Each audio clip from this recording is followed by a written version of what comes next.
Chapter 1 real numbers. ठीक है, सबसे पहले आते हैं natural numbers. Natural numbers 1 2 3 4 5 so on, जितने भी नंबर्स है काउंटिंग में से 1 2 3 4 5, इन सभी को बोलते हैं हम नेचुरल नंबर्स। होल नंबर्स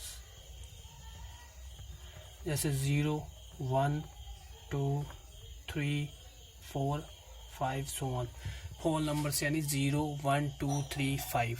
ठीक है, इंटीजर्स नेगेटिव के नंबर्स 0 और सारे पॉजिटिव नंबर्स ये आते हैं इंटीजर्स में। ठीक है, रैशनल नंबर्स, रैशनल नंबर्स। ठीक है, रैशनल नंबर्स, नंबर्स जो नंबर्स जिनको हम पी ओवर क्यू की फॉर्म में एक्सप्रेस कर सकते हैं, लिख सकते हैं, उनको बोलते हैं हम rational numbers. The numbers which can be expressed in the form of p over q, in the form of p over q। the numbers which can be expressed in the form of p over q, वो number जिनको हम p over q की form में express कर सकते हैं उसको बोलते हैं हम रैशनल नंबर्स। क्या बोलते हैं? Rational numbers. फॉर एग्जांपल जैसे 2/3 5/7 और 7/8। ठीक है, irrational number, irrational numbers. Irrational numbers वो होते हैं जिनको हम पी ओवर क्यू की फॉर्म में एक्सप्रेस नहीं कर सकते हैं। The numbers which can not be, the numbers which can not be expressed, which cannot be expressed in the form of p over q, in the form of p over q। जो numbers जिनको हम p over q की form में express नहीं कर सकते हैं उनको क्या बोलते हैं? Irrational numbers. रैशनल नंबर्स वो होते हैं जिनको हम p over q की फॉर्म में एक्सप्रेस कर सकते हैं और q 0 के इक्वल नहीं होना चाहिए। ठीक है, 2 0 के इक्वल हो गया, q 0 के इक्वल हो गया तो वो रैशनल नंबर नहीं रहा। ठीक है, irrational numbers, numbers which can not be express in the form of P over Q, वो नंबर जिनको हम पी ओवर क्यू की फॉर्म में एक्सप्रेस नहीं कर सकते उनको बोलते हैं इरेशनल नंबर्स। इरेशनल नंबर के एग्जांपल हैं जैसे √3, √5 और √7। ये एग्जांपल हैं किसके? इरेशनल नंबर्स के। ठीक है, और ये सारे natural numbers, whole number, integers, rational number, irrational numbers, ये सारे आते हैं रियल्स नंबर्स में। किस में आते हैं? रियल्स नंबर में। रियल्स नंबर में सारे आते हैं, नेचुरल नंबर्स भी, होल नंबर्स भी, इंटीजर्स भी, रैशनल नंबर्स भी और इरेशनल नंबर्स भी। ठीक है, अब दूसरी चीज़ जैसे नेक्स्ट, जैसे 4 से मैंने 24 को डिवाइड किया डिवाइड, 4 6 था 24, क्या गया? 0। इसको बोलते हैं हम क्वोशिएंट। क्या बोलते हैं? क्वोशिएंट। ये जो है नीचे 0, इसको बोलते हैं रिमाइंडर। क्या बोलते हैं? रिमाइंडर। जिससे डिवाइड किया उसको बोलते हैं डिवाइजर, और जो डिवाइड हो रहा है उसको बोलते हैं डिवाइडेंड। क्या बोलते हैं? डिवाइडेंड।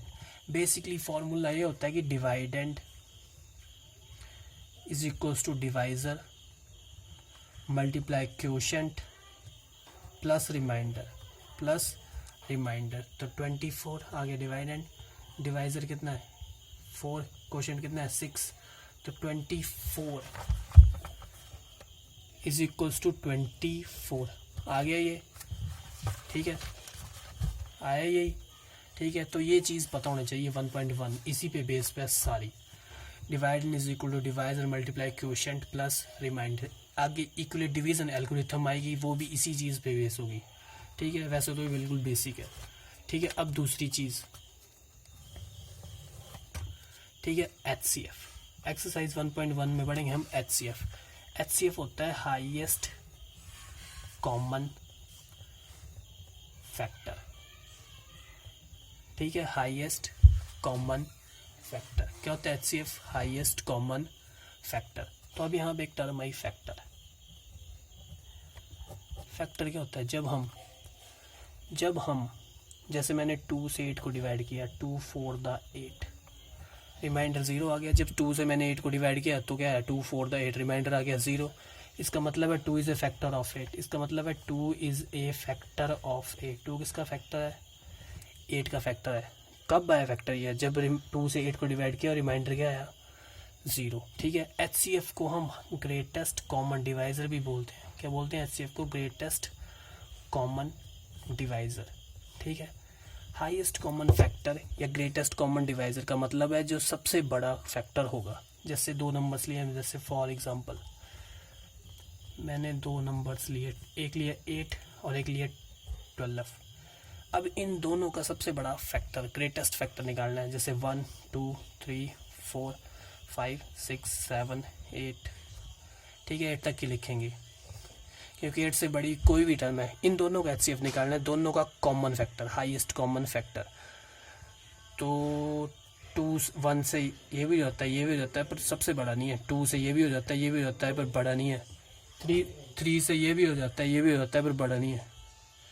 पर हमें चाहिए सबसे ग्रेटेस्ट।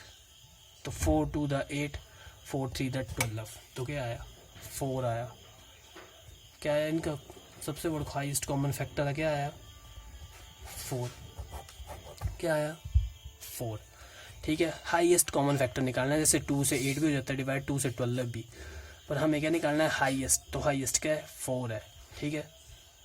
जैसे 2 से ये भी हो जाता है, ये भी होता है, पर हमें निकालना है हाईएस्ट। हाईएस्ट 4 है। 4 2 द 8, 4 3 द 12।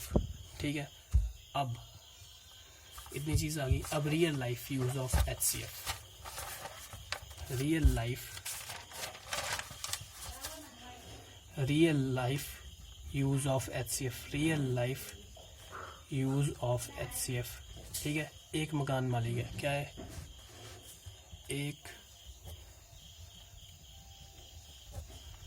एक मकान मालिक है। ठीक है, एक मकान मालिक है। ठीक है। जो अपने रूम में स्क्वायर टाइल्स लगाना चाहता है, क्या करना चाहता है, जो अपने रूम में स्क्वायर टाइल्स लगाना चाहता है, क्या कर लगाना चाहता है, स्क्वायर टाइल्स।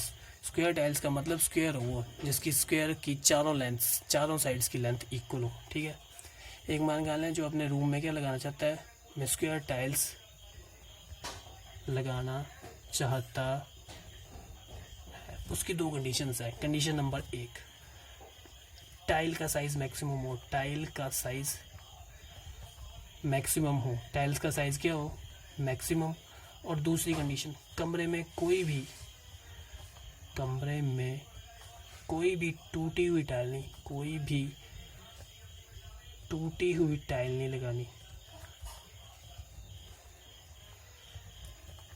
या हम इसको टाइल भी बोल सकते हैं ना, या हम इसको टाइल्स भी बोल सकते हैं, या मार्बल भी बोल सकते हैं। जैसे उसके कमरे के मेजरमेंट्स ये हैं। फॉर एग्जांपल ये 18 सेंटीमीटर है और ये है 12 सेंटीमीटर।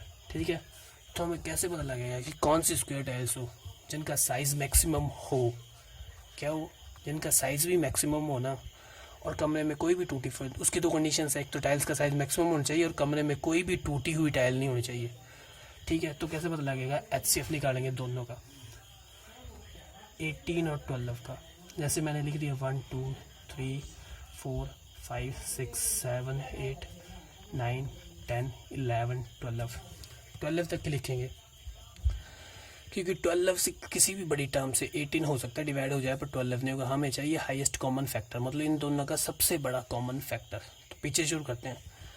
12 से 12 हो जाता है डिवाइड, पर 18 नहीं। 11 से कोई भी नहीं, 10 से भी कोई भी नहीं, 9 से 9 2 द 18 पर 12 नहीं होता है। 8 से कोई भी नहीं, 7 से कोई भी नहीं, 6 3 द 18 6 2 द 12, तो आया 6। तो HCF क्या आया, HCF 18 और 12 का क्या आया, 6। क्या है HCF, 6 आ गया 6। ठीक है। तो इसका मतलब है 6 सेंटीमीटर की 6 टाइल्स लगेंगी रूम में। ठीक है। अब इसको देखो, मान लो जैसे ये है फ्लोर, इसकी मेजरमेंट है ये 12 सेंटीमीटर है, ये 12। ठीक है। और ये 18 सेंटीमीटर। ठीक है। कितनी 18 सेंटीमीटर, हमारा आंसर कितना आया 6 सेंटीमीटर। ठीक है, तो ये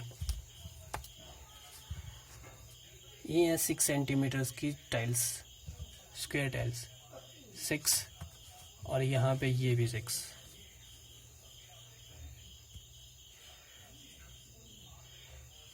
ये भी 6। ठीक है, तो 6 सेंटीमीटर की 6 टाइल्स लगी, 3 4 5 6। 3 4 5 6 लगी, हो गया पूरा कवर। टाइल्स का साइज़ भी मैक्सिमम है और कोई भी टूटी फूटी टाइल नहीं लगी। ठीक है, तो ये हुआ real life use of HCF।